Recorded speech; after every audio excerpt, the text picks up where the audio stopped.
Enranjemon Banyalan ti Jinshay Kiway kibon na markis ng tamay Na siyang tangkanya Kiban impernay Ngan impernay Od ngan impernay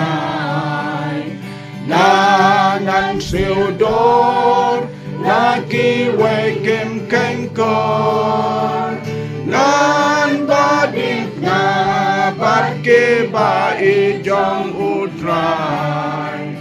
Ngan budya Jisu Ngan impernay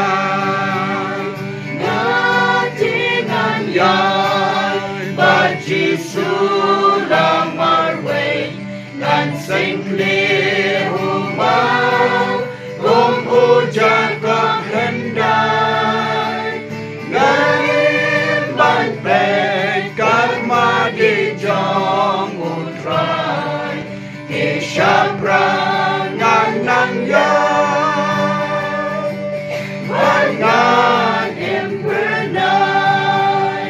Ngan impernay O ngan impernay Ngan siudor Nakiway kim kengkor Ngan badit na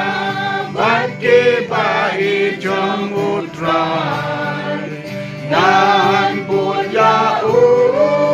Jisu Ngan impernay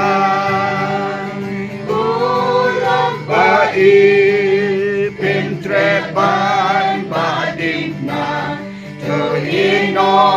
pertay Kalong tangjing tarang Dinut baro Hagi paduk to ay Patubun yu Jisu